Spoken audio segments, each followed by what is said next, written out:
I was born as a Reagan baby in 1984 of all years. So Richard Nixon is a history lesson for me.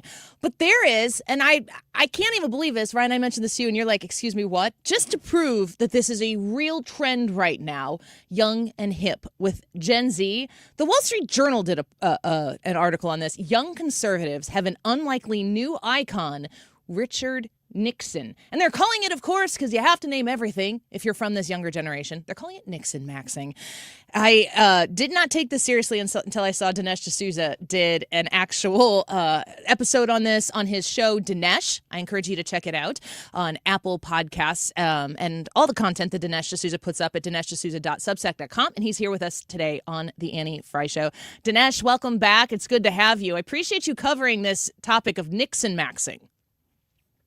Absolutely. To quote Nixon himself, I am tan, rested, and ready to talk about it. I love that. I mean, my favorite Nixon fact is the "I am not a crook" thing. I think happened at Disney World. I don't know much outside of Richard Nixon and Watergate. Why is Gen Z all of a sudden like, let's check out this guy? Well, I think the first reason is that, the deep state kind of got Nixon.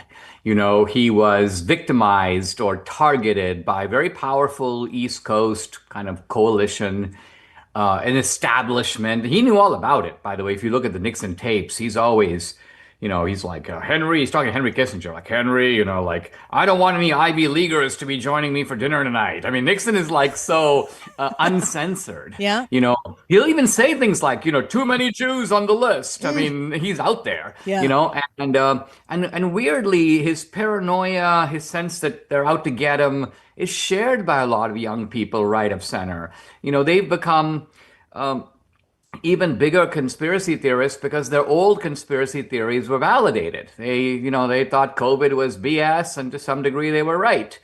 And so Nixon kind of represents them. Also, I think Nixon should be contrasted here with Reagan. You and I are Reaganites. I'm a little older than you, but we both, in a way, identify with that Reagan big sky conservatism. Reagan is on a horse. He's riding into the sunset. That's our America. But I think for a lot of young people who don't see the American dream, they feel that their future is a little cloudy, they won't have the America of their parents, Reagan is sort of too sunny for them. Whereas Nixon is like a rainy day, right? Nixon's like, things are not going to get any better. You won't have Dick Nixon to kick around anymore. This is an actual saying by Nixon after he got kind of exposed. He was like, okay, that's it, I'm out of here. And so I think young people identify with this kind of Nixon realism. Also, Nixon was genuinely a really smart guy. He studied history, Disraeli.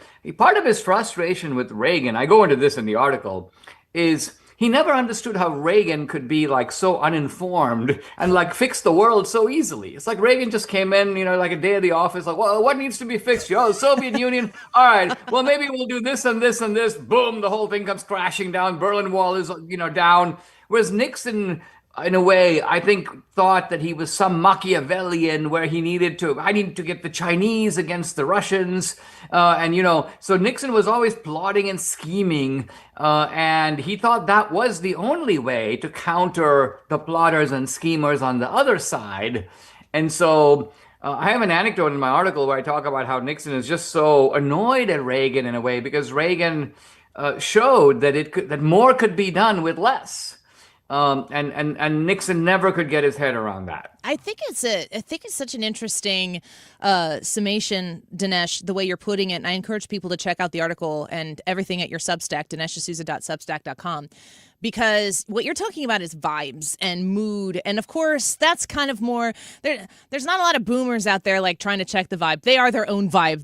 They've earned that with decades of experience. But young people, it's important for Republicans and Democrats alike to measure this moment right now and understand that young people are feeling a certain type of way about affordability and certainly COVID, what was taken from them. They'll never forget that. They will always want to know who took it from them and why. And maybe there's an agreeable answer out there. I don't think they've gotten one yet.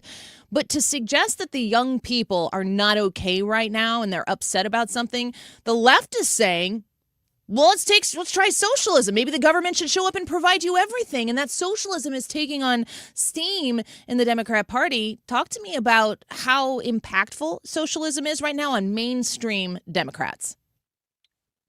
Well, when you don't see a ladder of opportunity, that's when you're going to turn to the socialist remedy, because the socialist remedy is unattractive, right? At some level, it's like, listen, we're going to give you a big block of cheese.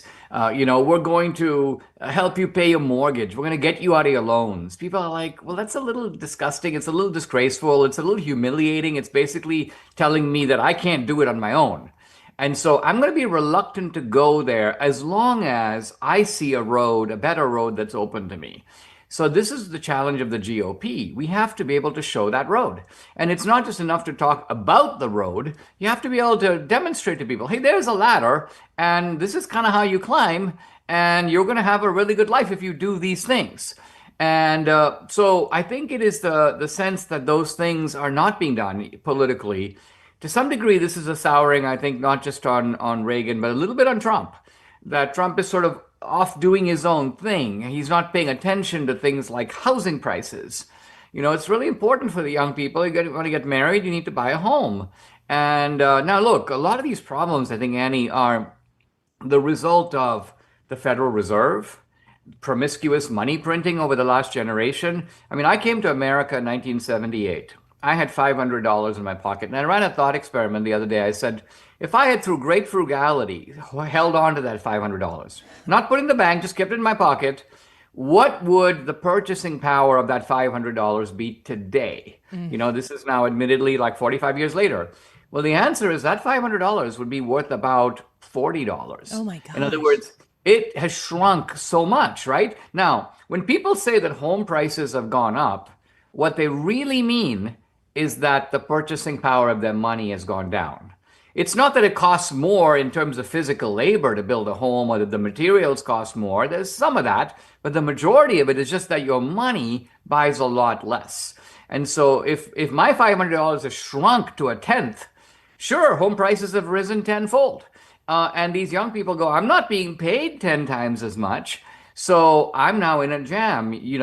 Your generation could buy a home for $200,000 because you made enough to afford that mortgage.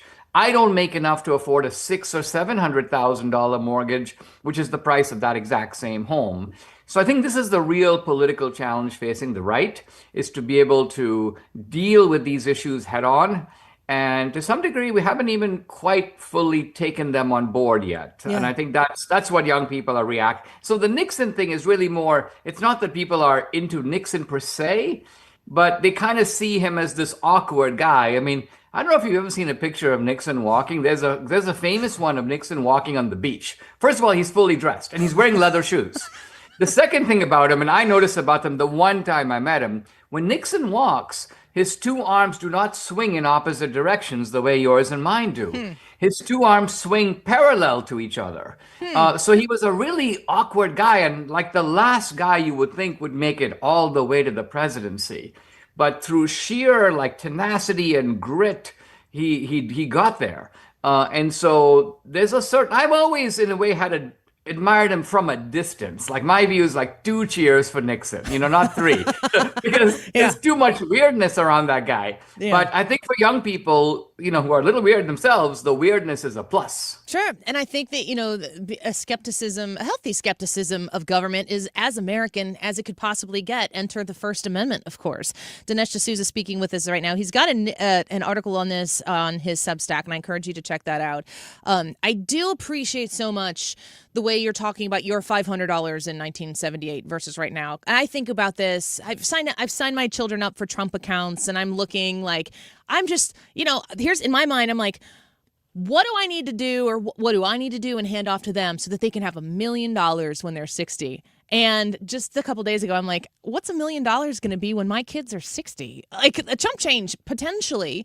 That is something I think that the Republicans need to be more sensitive to in their messaging, because we've seen Democrats probably since 2016, they don't talk about policy. They don't message on anything other than Trump bad.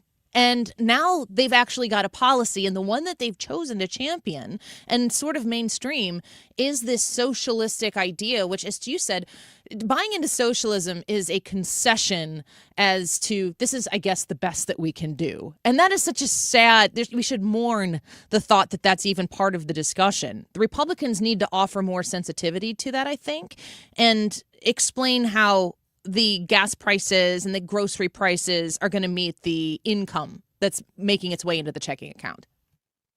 Right. There are some traditional classic issues, like I mentioned, the issue of the Federal Reserve, money printing. And then there are some like wild futuristic stuff around the horizon that we need to pay attention to.